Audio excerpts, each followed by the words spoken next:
Agriculteur moderne, avant de démarrer cette vidéo, je voudrais vous demander quel est le nom de la marque de Gary que je vais faire sortir la veille de l'indépendance du Bénin en cette année 2023. Rassurez-vous, je lis tous les commentaires. Peut-être que je vais donner un gros cadeau à l'heureux récipiendaire, à l'heureux gagnant.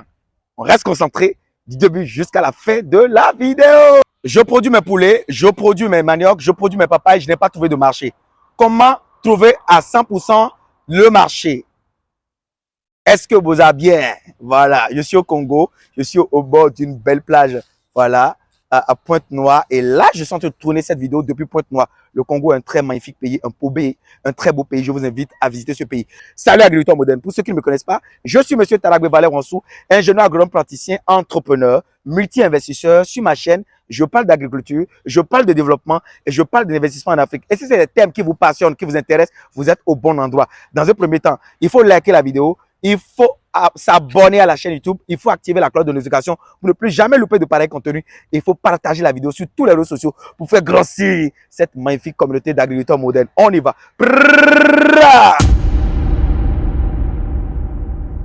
Comment vendre 4 fois plus cher sa production agricole? Parce que je reçois énormément de messages par rapport à ce sujet. Il y a beaucoup d'agripreneurs, beaucoup d'agriculteurs modernes qui me demandent, Monsieur Talagbe, comment est-ce que je peux arriver à écouler 4 fois plus cher ma production agricole? Je ne vais pas vous donner des astuces ou bien 5 façons de vendre plus cher sa production agricole ou 2 façons de vendre plus cher sa production agricole.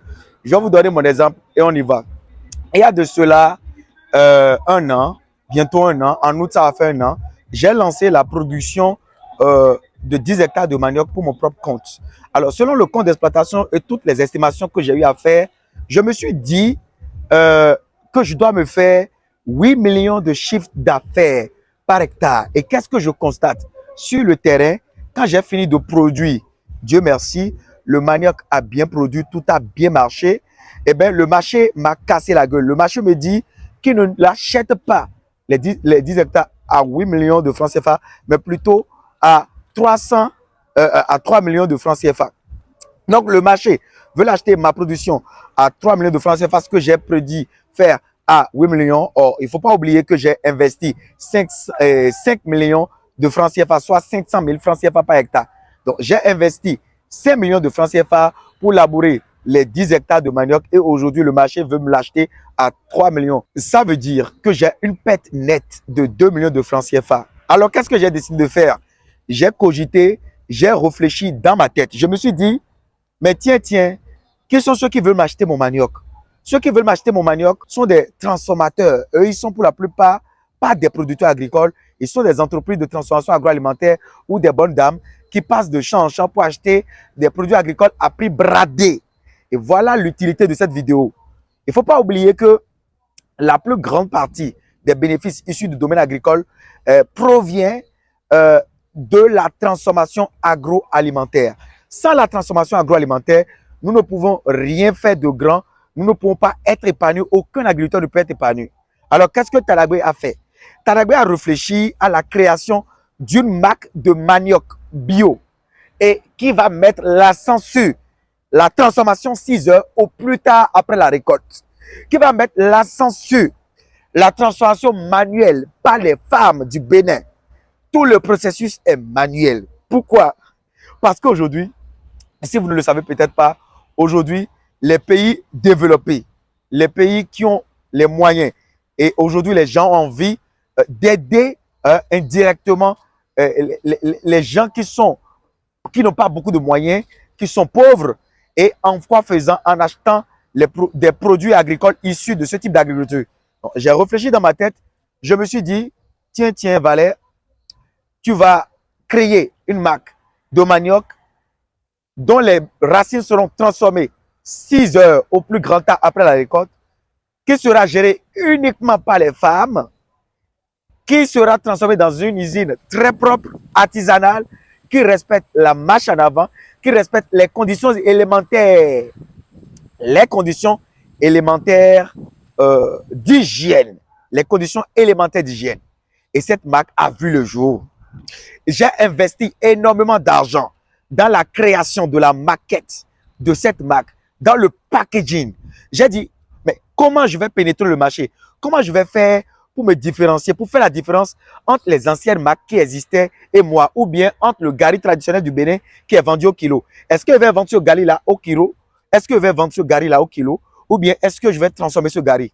J'ai réfléchi, je me suis dit, vendre ce gari là au kilo, au marché, ne va rien m'apporter, ne va pas m'aider, mais le transformer, faire un beau packaging qui est censé traverser les frontières du Bénin, va me donner le jackpot et peut me ramener de 3 millions de chiffres d'affaires à réaliser chez les bonnes dames à plus de 13 millions de chiffres d'affaires ou de 8 millions de chiffres d'affaires à réaliser, moi, même si toutes mes prévisions étaient bonnes, à plus de 13 millions de chiffres d'affaires. Voilà comment il faut réfléchir quand on est dans le domaine agricole aujourd'hui.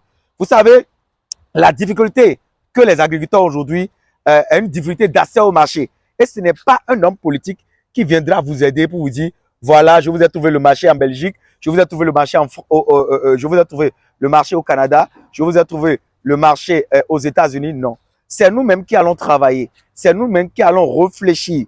C'est nous-mêmes qui allons creuser notre tête, sortir des choses innovantes, des idées incroyables, indétrônables.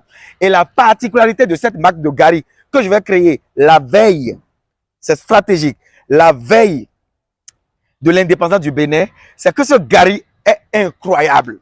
Je vous dis que le packaging est wow, mais la présentation, le packaging, la segmentation du marché est du jamais vu. C'est une innovation. Et vraiment, voilà le conseil que moi je peux vous donner concrètement et pratiquement sur le terrain. J'ai fait 10 hectares de manioc l'année passée. J'ai investi 5 millions dedans. J'ai estimé rentabiliser avec 3 millions de marge, soit 8 millions de chiffre d'affaires, soit 800 000 francs de chiffre d'affaires par hectare. Aujourd'hui, je me suis retrouvé à 3 millions de chiffre d'affaires pour les 10 hectares. Ça ne m'intéresse pas. J'ai décidé de créer ma propre marque de gari, mais qui va vivre pour des générations et des générations. Donc, c'est comme ça qu'il faut réfléchir aujourd'hui. Il ne faut pas attendre que voilà, le gouvernement nous donne tout. Il ne faut pas attendre que les politiques nous donnent tout. Il ne faut pas attendre qu'une multinationale vienne acheter, brader, acheter à prix bradé. Il faut mettre l'accent sur la transformation agroalimentaire, parce que c'est le secteur qui génère énormément de profits et c'est là où il y a beaucoup de bénéfices dans le domaine agricole.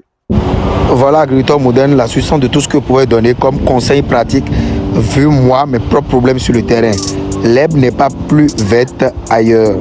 Ce que les gens font en Europe, par exemple, quand je prends le cas du lait, par exemple, vers les années 2016-2018, le gouvernement avait racheté toute la sous-production de lait des fermiers et français pour éviter la chute du coût général du produit sur le marché. Nous n'en sommes pas encore là. Ce qu'il faut d'abord faire, c'est la création de mini-usines, de micro-entreprises qui sont adaptées aux réalités du terrain, qui répondent aux réalités du terrain, qui permettent vraiment de créer des produits qui permettent la création de la valeur ajoutée, ce qui va créer beaucoup d'emplois, va stimuler l'économie, va contribuer au PIB national. Et ce n'est que comme ça qu'on peut réclamer maintenant nos droits. Quand on sait que l'État a suffisamment d'argent dans les caisses, on peut lui dire, mais tiens, toi tu as de l'argent, il faut nous donner ci, il faut nous donner ça parce qu'on aurait cotisé entre-temps. Ce manioc, je l'ai fait à Keto et si je l'avais bradé avec toute la facilité, j'allais traiter le domaine agricole d'un domaine hasardeux, d'un domaine aléatoire, non rentable et tout. Mais non, les difficultés présentent de meilleures opportunités. Et vous allez savoir, vous allez connaître également dans l'histoire de l'humanité, les plus grosses crises sont les opportunités pour créer de nouveaux millionnaires. C'est un peu ça. Donc moi, j'ai pris mes moments de difficulté pour créer des moments de force, des moments d'opportunité. Cette marque, de gari peut devenir l'une des meilleures marques en Afrique. C'est grâce à vous, les consommateurs. Si vous décidez de valider cette marque de gari, eh bien, ce n'est que à votre actif, ce n'est que l'agriculture africaine qui s'en sort grandie. N'ayez pas le réflexe de consommer les produits européens, ayez simplement le réflexe de consommer les produits made in Africa et ce n'est que comme ça qu'on peut aider notre continent.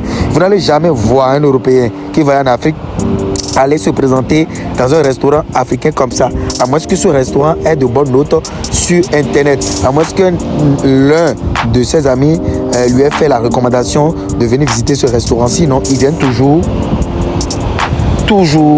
donner de l'argent à leurs frais. Ce n'est que comme ça qu'on devient plus fort. Les Chinois en font autant. Le Chinois mange chez les Chinois. Mais ce n'est que l'Africain qui pense que l'herbe est verte ailleurs, c'est mieux ailleurs. L'Africain qui n'aime pas vraiment aider son frère. agriculteur moderne, afro-descendant. Voilà la substance de tout ce que moi, M. Tarabé Valère Wansou, je tenais à partager avec vous. N'hésitez pas à liker la vidéo si elle vous a apporté de la valeur. Et si c'est la première fois que vous venez de nous découvrir, abonnez-vous, activez la cloche de notification pour ne plus jamais louper de pareils contenus et partagez la vidéo sur tous les réseaux sociaux pour faire grossir cette magnifique communauté d'agriculteurs modernes. Je serai au Bénin avant la fin du mois et on va lancer ensemble cette marque de Gari bio fait à la main, transformé 6 heures après la récolte. Brrrra.